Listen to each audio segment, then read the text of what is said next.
व मुहम्मद व आलि मुहम्मद सल्लल्लाहु अल्लाहुम्मा सल्लि अला मुहम्मद व आलि। अऊज़ु बिल्लाहि मिनश शैतानिर रजीम। बिस्मिल्लाहिर रहमानिर रहीम। अल्हम्दु लिअहलिही वस्सलातु लिअहलिहा। अम्मा बअद फ़क़द क़ाल अल्लाहु तबारक व तआला फ़ी किताबिहिल करीम। बिस्मिल्लाहिर रहमानिर रहीम। सुम्मा जअलनाका अला शरीअतिन मिनल अम्र फत्तबिअहा वला तत्तबि अहवाअल्लज़ीना ला यअलमून। दुरूद पढ़े मोहम्मद व आलि मोहम्मद।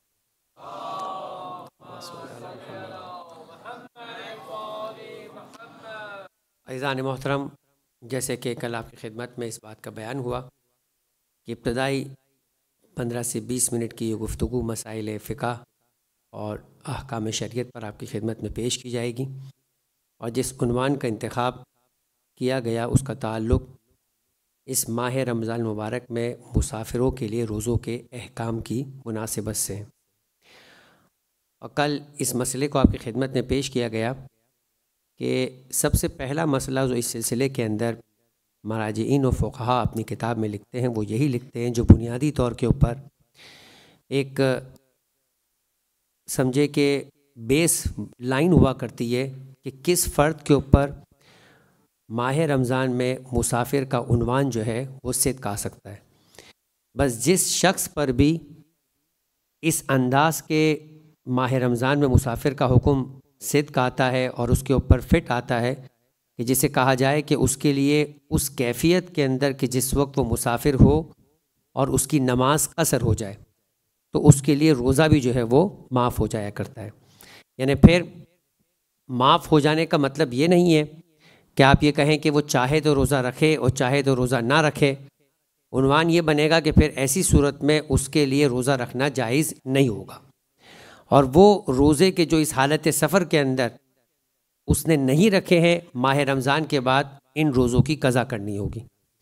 और फिर इस सिलसिले में बाज़ औक़ात सवाल भी किया जाता है कि अगर कोई ऐसा मुसाफिर है कि जो रोज़े नहीं रख रहा है तो क्या उसे कोई पेनल्टी देनी है, कोई फ़िदिया देना है, कोई इस तरह की सूरत हाल भी है। क्योंकि बाज़ हालात के अंदर अगर कोई शख्स माह रमज़ान में रोज़ा ना रखे तो होता है ऐसा कि शरीयत उसे ये कहती है कि अगर तुमने रोज़ा नहीं रखा है तो तुम्हें फ़िदिया देना होगा और माह रमज़ान के बाद इसकी क़ज़ा भी करनी होगी। मिसाल के तौर पे ख़वातीन के सिलसिले के अंदर अगर ज़माना हमल है और उसके लिए रोज़ा रखना दुश्वार हो रहा है, चाहे अपनी वजह से चाहे उस हमल के लिए। इसी तरीके से वो ख़ातून के जो अपने बच्चों को दूध पिलाती है उसके लिए रोज़ा रखना दुश्वार हो रहा है, तो वहाँ पर शरीयत इस्लामी हमें यह हुक्म देती है कि वो इन रोज़ों को जो इस हरज में या इस मुश्किल में आने की वजह से वो छोड़ रही है इसके लिए वो फ़िदिया दे और माह रमज़ान के बाद इसकी क़ज़ा करे। मगर मुसाफिर इस उन्वान से खारिज है। मुसाफिर अगर किसी जगह सफ़र करता है और वो सफ़र ऐसा सफ़र बनता है कि जहाँ पे हुक्म शरीयत हुआ करता है कि वो रोज़ा नहीं रख सकता, तो फिर सिर्फ़ और सिर्फ उसके लिए रोज़ा रखने की पाबंदी है कि वो रोज़ा नहीं रख सकता, लेकिन कोई फ़िदिया नहीं है, किसी तरह का कोई कफ़ारा नहीं है। और माह रमज़ान के बाद इन रोज़ों की उसे तादाद याद रखनी होगी, अगले माह रमज़ान से पहले पहले इन रोज़ों की क़ज़ा करनी होगी। अगर उसने अगले माह रमज़ान तक भी सुस्ती की, लापरवाही की या मुसलसल सफ़र के आलम में ही रहा और रोज़ा न रख पाया किसी वजह से, तो जितने रोज़ों को वो अगले माह रमज़ान तक नहीं रख पाएगा अब उनमें से हर रोज़े के बदले उसको फ़िदिया देना होगा और ताउम्र तक बहरहाल उसको अपनी क़ज़ा तो करनी ही होगी। दुरूद पढ़े मोहम्मद वाले मोहम्मद पर।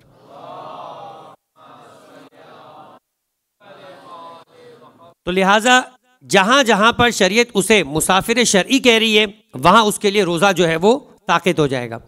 अब कहाँ पे शरीयत मुसाफिर शरई कहती है, कल हमारी गुफ्तगू यहाँ आके रुकी थी कि एक नया चैप्टर है और वाज़ेह होना ज़रूरी है, क्योंकि बहुत सारी जगहों के ऊपर लोगों को ये जो मुसाफिर शरई का हुक्म है इसके अंदर इबाहम पाया जाता है, कंफ्यूजन मौजूद है और बहुत सारे अफराद मुसाफिर है मगर अपने आप को मुसाफिर नहीं समझ रहे होते, नतीजे के अंदर वो रोज़ा रख रहे होते जो कि गलत हो जाता है।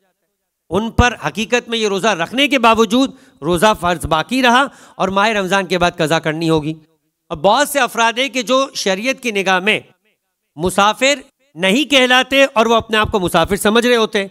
अब जो ये रोज़ा छोड़ रहे हैं ये लाइल्मी की वजह से, मसले को ना समझने की वजह से या किसी की जानिब से गलत मसला बयान कर देने की वजह से, तो हकीकत के अंदर ये जो अब रोज़ा नहीं रख रहे, इनकी जिम्मेदारी थी कि रोज़ा रखे, और शायद कि अगर जानबूझकर ये काम किया जाता तो इन पर सिर्फ रोज़े की कज़ा नहीं होती, कफ़ारा भी वाजिब हो जाया करता।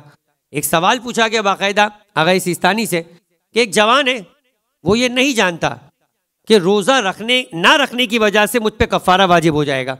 बहुत गौर से सुनिएगा, आमतौर पे हज के मामलात में भी ऐसा होता है और माह रमज़ान में भी कफ़ारा इतना शदीद है कि जिसको सुनने के बाद इंसान के रोंगटे खड़े हो जाते हैं कि मैं माह रमज़ान के 30 रोज़े रखने के सिलसिले में परेशान हूँ कि मुतवातिर 30 रोज़े रखने हैं, कोई छुट्टी नहीं है, और अगर एक रोज़ा जानबूझ के छोड़ा तो अब एक के बदले एक नहीं रखना, वो एक तो रखना ही है, उसके अलावा 60 रोज़े रखने हैं जिनमें से 31 रोज़े मुसलसल और मुतवातिर रखने हैं।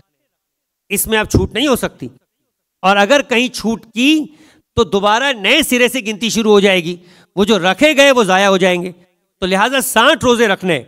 अब एक जवान ये कहता है, सवाल करता है आगा सिस्तानी से कि अगर मुझे नहीं इल्म है कि मैं अगर जानबूझ के रोज़ा तर्क करूं तो मुझ पर मुझे कफ़ारा देना होगा, लिहाजा मैंने रोज़ा तर्क कर दिया, अब क्या मुझे फिर भी कज़ा देना होगी? तो उनका जवाब कि ला इल्मी कफ़ारे को साकित नहीं करती।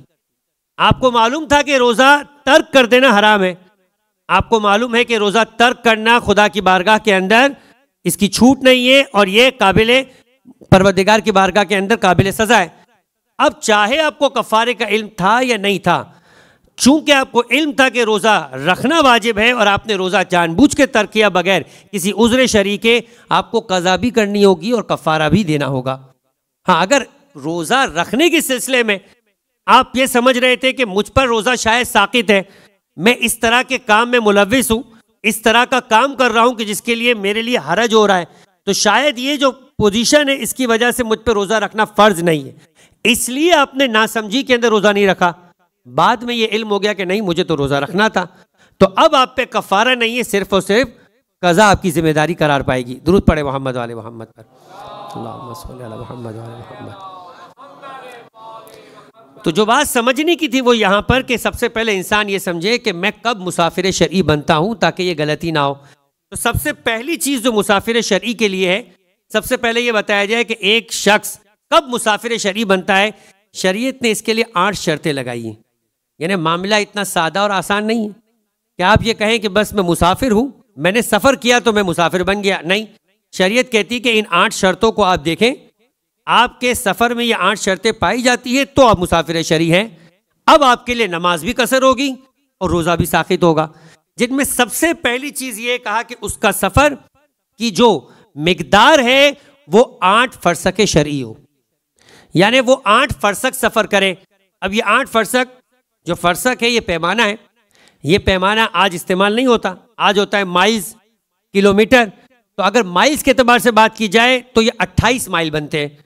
28 माइल्स का उसका सफ़र हो तो ये सफ़र जो है वो उसका मुसाफिर शरई की मिकदार बनेगा। या अगर हम बात करें किलोमीटर की तो 44 किलोमीटर का सफ़र जो है वो उसका मुसाफिर शरई बनाता है। अब सवाल है कि सिर्फ और सिर्फ क्या 44 किलोमीटर ही उसको मुसाफिर शरई बनाता है? मैं शारजा में इसी इमाम बारगाह से निकलूं, मुमकिन है कि दुबई के अंदर अभी अगर यहाँ से बात करूँ तो यहाँ से बॉर्डर तक शारजा पहुँचने के अंदर 8 किलोमीटर बन जाए, और इसके बाद 44 किलोमीटर की अगर बात हो तो 44 में से 8 निकाल देंगे आप, तो ये आपका 36 किलोमीटर रह गया। तो क्या अपनी जगह को छोड़ते ही सफ़र शुरू हो जाता है? नहीं अज़ीज़ान मोहतरम, सफ़र शुरू होगा शहर के बाद। शहर के अंदर आप घूमते रहे, आप 100 किलोमीटर घूमते रहे, आप मुसाफिर शरई नहीं कहलाएंगे। तो बहुत ज़रूरी इन चीज़ों को समझना कि ये सफ़र जो 44 किलोमीटर का है ये शहर के बाहर है, कि जब आप शहर से बाहर निकलते हैं तो गोया आपका पहला कदम ही शहर से निकलते ही आपका सफ़र हो जाएगा।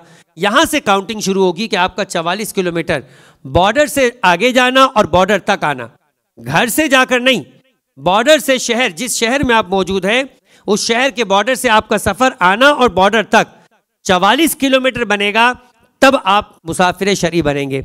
ये पहली शर्त हुई। अब यहाँ पर इससे मुताल्लिक कुछ सीधा सीधा अहम मसाइल है। क्या इस बात का इम्कान है कि अगर मैं बॉर्डर से निकलूं तो मुमकिन है कि आपके जाने का सफ़र, अगर हम इसको 8 फरसक में समझने के एतबार से बात करें तो आपके जाने का सफ़र बनता है 3 किलोमीटर, आने का बनता है 5 किलोमीटर। अब ये मुमकिन तो है इसलिए कि आप जहां जा रहे हैं वो आपने शॉर्ट डिस्टेंस का जो है वो सफर लिया, आपने सालिक ले लिया। अब यहाँ के लोगों के एतबार से बात की जाए तो वो वर्ड इस्तेमाल किया जाए जो बआसानी समझ में आता है। वापसी के अंदर आपने कहा मुझे कोई जल्दी नहीं है तो मैं सालिक क्यों लूँ, पैसे बचाएंगे चाहे सफर लंबा हो जाए। अब जो सफर लंबा हुआ तो जाना 3 किलोमीटर हुआ, आना 5 किलोमीटर हुआ। अब ये 48 यानी 44 किलोमीटर हो गया, 8 फरसक बन गया। तो क्या अब भी मुझ पर ये मुसाफिर का उन्वान आएगा? आगे सिस्तानी और आगे खुई तो यही फरमाते कि इस सूरत के अंदर भी ये शख्स चाहे उसके जाना कम था आना ज्यादा था, लेकिन बॉर्डर टू बॉर्डर 44 किलोमीटर बन जाता था तो ये मुसाफिर है। बकिया मराजिन में जो मशहूर मराजिन है, चाहे आगा खुमैनी आगा खामेनाई, वो फरमाते कि नहीं, अगर आपका जाना 4 फरसक से कम है, यानी अगर हम आपकी एतबार से बात करें 22 किलोमीटर के एतबार से कि 22 से कम किलोमीटर आपका जाना है, तो आप मुसाफिर शरई नहीं बनेंगे। चाहे आपका आना आपके इस 44 किलोमीटर को पूरा भी कर देता हो, लेकिन जाना आपका 4 फरसक पूरा होना चाहिए या उससे ज्यादा होना चाहिए। यानी 22 किलोमीटर का सफर अगर आपका जाना होगा तभी आपका जो है वो आगे इन दोनों मराजीन के नजदीक जो है वो आपका सफर 44 किलोमीटर का काउंट होगा, वरना 44 किलोमीटर का काउंट नहीं होगा। इसके बाद दूसरा मसला यानी दूसरी शर्त, इब्तदा से ही आपका इरादा हो कि आप 44 किलोमीटर का सफर करेंगे। बड़ी अहम शर्त है अज़ीज़ान मोहतरम। कभी कभी किसी का इरादा नहीं होता, वो निकला शारजा से और उसका इरादा था मैं 10 किलोमीटर जाऊंगा और वापस 10 किलोमीटर आ जाऊंगा। 20 किलोमीटर मुसाफिर शरई की मिकदार नहीं बनती, लिहाजा वो 20 किलोमीटर के एतबार से जहन बनाता है और अपनी नमाज जो है वो पूरी पढ़ता है। लेकिन 10 किलोमीटर जाने के बाद बॉस का फोन आ गया कि आपको फला जगह पे जाना है। अब जो फला जगह जाना है, GLT जाना है मिसाल के तौर पे, वो अब अगर देखेंगे तो मैं शारजा से शारजा वापस आने के एतबार से 44 किलोमीटर से ज्यादा सफर करूंगा, तो क्या मैं मुसाफिर शरई बन गया? आपने कहा था किबला 44 किलोमीटर हो, मैंने काउंटर चला के रखा, मेरा काउंटर बताता है कि 44 किलोमीटर हो गया। लेकिन जवाब यह आएगा कि इब्तदा से आपका इरादा 44 किलोमीटर का सफर करने का नहीं था, तो जिस पहले डेस्टिनेशन पे आप पहुंचे वो आपका माइनस हो जाएगा। अब जिस नए डेस्टिनेशन से आपने नए सफर का इरादा किया है, उस नए डेस्टिनेशन तक जाना और वापस पलट के आना, अब अगर ये 44 किलोमीटर बनता है तो आप मुसाफिर शरई है और आपके लिए मुसाफिर शरई का हुक्म जारी होगा।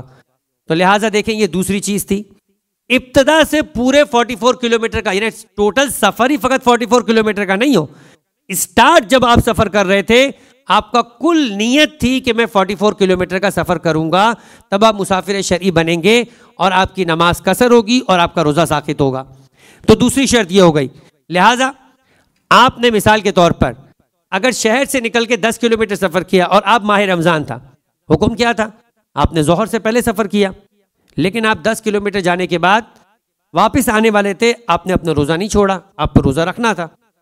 10 किलोमीटर तय करने के बाद जब आपको बॉस का फोन आया, अब जहां जाना है और शहर वापस आना है, वहां से आप मुसाफिर हो जाते हैं, क्योंकि अब आप जा रहे हैं 20 किलोमीटर और वापस आ रहे 30 किलोमीटर, तो 50 किलोमीटर हो गए।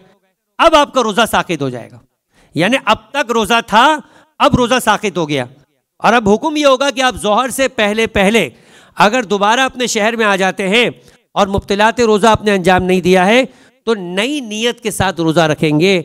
जिस नीयत से आप शहर से निकले थे, वो नीयत से जो आपने रोजा रखा था वो आपका साकित और खत्म हो चुका था।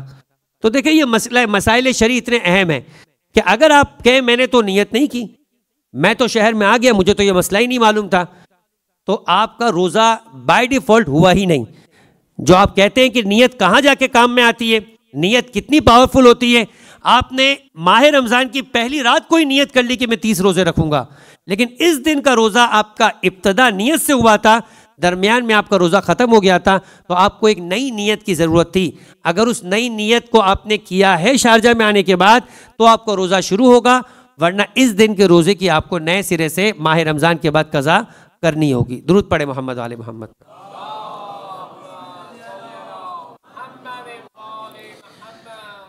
तीसरी शर्त, और जिस पर आज के हद तक हम गुफ्तगू तमाम करेंगे, और वो ये कि रास्ते से मुसाफिर अपने इरादे से फिर ना जाए। जिस तरह से आपको 10 फरसक यानी 10 किलोमीटर सफर करने के बाद आपको लंबा सफर नहीं करना था, बॉस का फ़ोन आ गया तो अब आपको करना पड़ गया।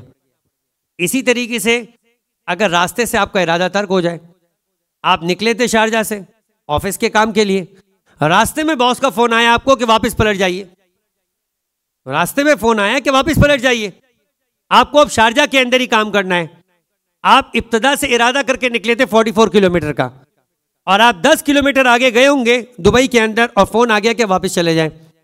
तो अब जो आपको फ़ोन आ गया कि वापस चले जाए, तो आपका इरादा तर्क हो गया। इरादा तर्क हो गया तो अब आप ये नहीं कहेंगे कि मैंने तो इरादा चूंकि कर लिया था तो अब मैं तो मुसाफिर बन गया, तो अब मुझ पर रोज़ा नहीं है या मेरी नमाज़ें कसर होगी। नहीं, अभी आप 10 किलोमीटर आपने तय किया और आपका इरादा अगर तर्क हो जाता है तो चूंकि 44 किलोमीटर का नहीं हुआ है तो अभी भी आप मुसाफिर नहीं बने। इसका समरा और इसका फ़ायदा क्या होगा? इसका फ़ायदा ये होगा कि अभी अभी आपने कोई खाने पीने की मुब्तलात रोज़ा का अमल अंजाम नहीं दिया और आप 10 किलोमीटर तक गए तो वापस अपने शहर आ रहे, अब आपने कोई मुब्तलात रोज़ा का काम अंजाम देना भी नहीं है। आप चाहे भी तो दे नहीं सकते, क्योंकि अब आपका सफ़र ख़त्म हो गया। आप गोया इब्तदा ही से मुसाफिर नहीं थे और अब आपको जाके मालूम हुआ है कि आप मुसाफिर नहीं थे, लिहाजा आपका रोज़ा उसी नीयत के साथ कंटिन्यू रहेगा और आपने अपने रोज़े को मुकम्मल करना है। वरना बाज़ सूरतों में इजाज़त मिलती है कि मिसाल के तौर पे, और शरीयत खुद इजाज़त देती है, लिहाजा इसमें कोई कबाहत भी नहीं। आपका 44 किलोमीटर का पूरा इरादा था, आप शारजा से निकले, दुबई पहुंचे, वहां पर आपके सामने चाय या कॉफ़ी सर्व की गई। शरीयत कहती है कि अब आप मुसाफिर नहीं, आप चाय पीना चाहते पी सकते, कॉफ़ी पीना चाहते पी सकते। अगर आपको जोहर से पहले वापस आना है, आप मुब्तलात रोज़ा अंजाम नहीं देंगे तो नियत करेंगे, लेकिन अगर आप मुब्तलात रोज़ा अंजाम देना चाहते, इजाज़त है, आप अंजाम दे सकते। चाहे आप जोहर से पहले आना चाह रहे हैं, लेकिन आपके लिए शरीयत की तरफ से पाबंदी नहीं है।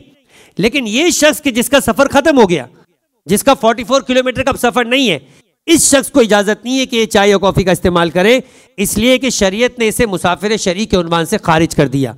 लिहाजा अब अगर ये पिएगा तो ये जानबूझ के रोज़ा तर्क करना होगा और इसके ऊपर कफ़ारा वाजिब हो जाएगा। तो पहली शर्त ये थी कि 44 किलोमीटर का सफ़र हो। दूसरी शर्त ये थी कि इब्तदा ही से 44 किलोमीटर के सफ़र करने का इरादा रखता हो, दरमियान से उसका इरादा ना हुआ हो। तीसरी शर्त ये कि अपने इस इरादे पर मुस्तकिल रहे, इरादे के अंदर किसी भी मकाम पर अपने इरादे से फिर ना जाए, अपना सफ़र तर्क ना कर दे, यानी उसकी जो नीयत है या उसका प्लान है वो चेंज ना हो जाए, वरना चेंजिंग ऑफ प्लान के ऊपर भी उसकी मुसाफिर शरीक की जो है वो उन्वान उससे साकित हो जाएगा और उसे इस एतबार से अपने रोज़े और अपनी नमाज का हुक्म फॉलो करना होगा। परवरदिगार की बारगाह में दुआ करते हैं कि परवरदिगारा हमें इन अहकामात दीन और शरीयत के मसाइल पर अमल करने की तौफीक अता फरमा, और इसी एतबार से हमें अपनी नस्लों को और अपने माशरे को परवान करने चढ़ने की तौफीक अता फरमा। वमा अलैना इल्लल बलाग।